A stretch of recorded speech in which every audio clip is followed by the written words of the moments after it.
प्रिय विद्यार्थियों, सुप्रभात। आज हम 8th क्लास में हिंदी में पाठ नंबर 12 जिसका नाम है समय की सुरंग, इस चैप्टर के मौखिक क्वेश्चन करते हैं। प्रीवियस वीडियो में हमने 1 to 11 क्वेश्चन आंसर किए थे। आज हम करेंगे क्वेश्चन नंबर 12 से।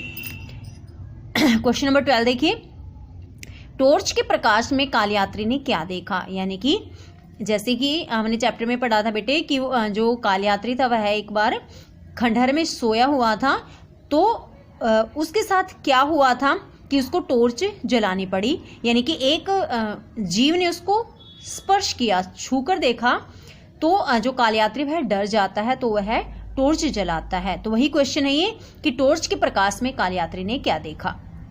आंसर देखिए, टॉर्च के प्रकाश में कालयात्री ने एक विचित्र जीव को देखा जिसकी बड़ी बड़ी लाल लाल आंखें और सिर पर घने बाल थे।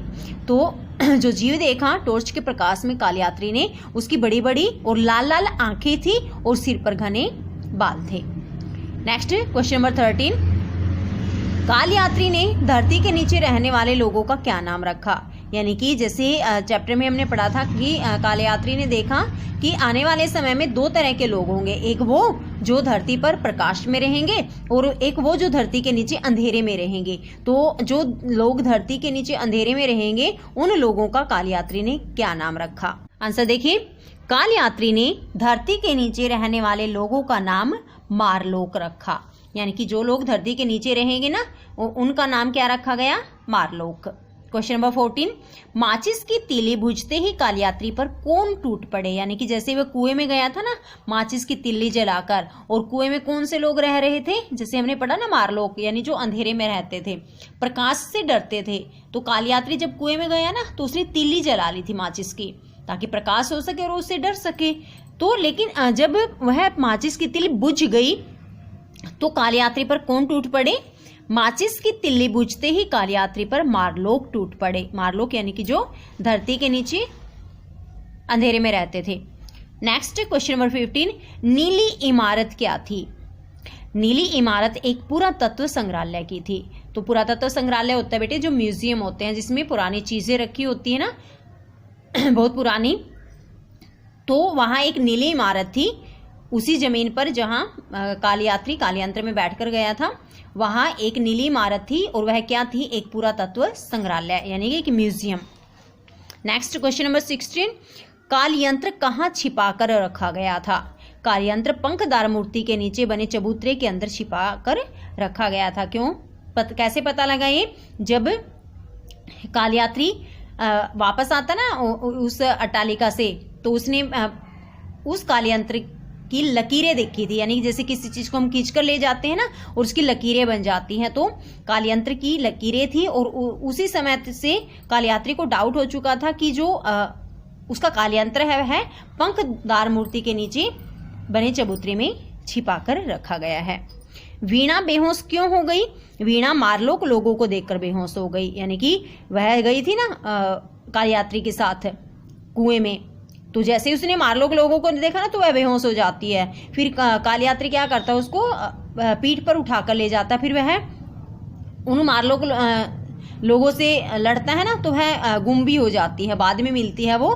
तो यहाँ क्वेश्चन है कि वीणा बेहोश क्यों हो गई थी, मारलोक लोगों को देखकर। क्वेश्चन नंबर 18, मारलोक चीखकर क्यों भाग खड़े हुए। आंसर देखिए, माचिस की तिल्ली से जलती हुई आग को देखकर। जैसे कि वो कालयात्री कुएं में गया था ना, तो उसने माचिस की तिल्ली जला रखी थी। तो जब उन्होंने माचिस की तिल्ली को जलता हुआ देखा ना, क्योंकि प्रकाश हो जाता है माचिस की तिल्ली को जलाते हैं, और जो मारलोक थे वो प्रकाश से डरते थे, इसलिए वो माचिस की तिल्ली को जलता हुआ देखकर वो डरकर भाग खड़े हुए।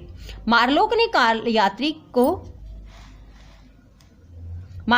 कालयात्री की चतुराई से को कैसे भापा, कैसे जाने कि जो कालयात्री है वह चतुराई से काम कर रहा है। मारलोक भी बेहद चतुर थे। जैसे ही कालयात्री चबूतरे का दरवाजा खुलने पर चबूतरे के भीतर कालयंत्र के पास गया, तो मारलोक ने दरवाजा बंद कर दिया और चतुराई से उसे फांस लिया। यानी क्वेश्चन ये है कि मारलोक लोगों ने कालयात्री को चतुराई में कैसे फंसाया। कैसे फंसाया था, क्योंकि जो उसका कालयंत्र था ना वो चबूतरे पर था, मतलब जो मूर्ति थी ना उसके चबूतरे के अंदर रखा हुआ था उन्होंने। तो वे जान चुके थे कि अगर ये कालयंत्र को देख लेगा ना कालयात्री, तो कालयंत्र को लेने जरूर आएगा। तो इसलिए उन्होंने दरवाजा खोल दिया और जैसे ही कालयात्री कालयंत्र के पास गया, मारलोकों ने क्या किया, दरवाजा बंद कर दिया और इस तरह उन्होंने अपनी चतुराई से उसको फंसा लिया था। नेक्स्ट क्वेश्चन नंबर 20, मारलोक क्या भाप गए और क्या कोशिश करने लगे। मारलोक लोग भाप गए कि अब कालयात्री कालयंत्र में बैठते ही यंत्र का हैंडल खींच देगा। तो जैसे हमने ऊपर पढ़ा ना, तो ऐसा किया था ना उन्होंने, तो जो कालयात्री था वह अपने कालयंत्र के पास पहुंच चुका था, वे उसको अपनी तरफ खींच रहे थे, मार रहे थे उसको, लेकिन बड़ी मुश्किल से कालयात्री ने क्या किया, कालयंत्र पर, जो कालयात्री था वह कालयंत्र पर बैठ चुका था और उसने जो यंत्र था कालयंत्र का, उसका हैंडल भी खींच लिया था। और क्या कोशिश करने लगे, वे कोशिश करने लगे कि कालयात्री हैंडल ना खींच पाए, क्योंकि जो कालयात्री था उसको मारना चाहते थे और अगर वह कालयंत्र पर बैठ जाता, हैंडल खींच लेता, तो वह हाथ से चला जाता। तो उन्होंने कोशिश की कि कालयात्री किसी भी तरह से हैंडल ना खींचे। नेक्स्ट देखिए क्वेश्चन नंबर 21, मारलोक पीछे क्यों हट गए। कालयंत्र के चलने के कारण मारलोक पीछे हट गए, क्योंकि कालयात्री कालयंत्र पर बैठा और उसने उस पर बैठते ही हैंडल घुमा लिया वापस जाने का, क्योंकि भविष्य में गया था ना और वर्तमान में आने का उसने उसमें हैंडल खींचे, वापस जाने का यानी कि अतीत में जाने का उसने हैंडल खींच दिया। नेक्स्ट देखिए क्वेश्चन नंबर 22, लेखक को कालयात्री की बात पर क्यों विश्वास करना पड़ा। लेखक को कालयात्री की बात पर विश्वास इसलिए करना पड़ा क्योंकि कालयात्री ने उसे कुछ फूल दिखाए जिनकी सुगंध विचित्र थी और जिन्हें लेखक ने अपने जीवन में पहले कभी नहीं देखा था।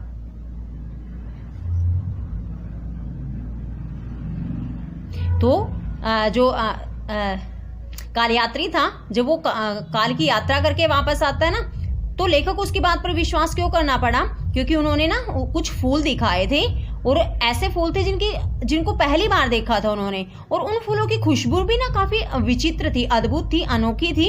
इसलिए लेखक को कालयात्री की बात पर विश्वास करना पड़ा था, क्योंकि उन्होंने वो फूल कभी नहीं देखे थे और उनकी सुगंध भी पहले कभी उन्होंने उसका आनंद नहीं उठाया था। तो प्यारे बच्चों, ये थे चैप्टर नंबर 12 के 12 to 22 मौखिक क्वेश्चन आंसर।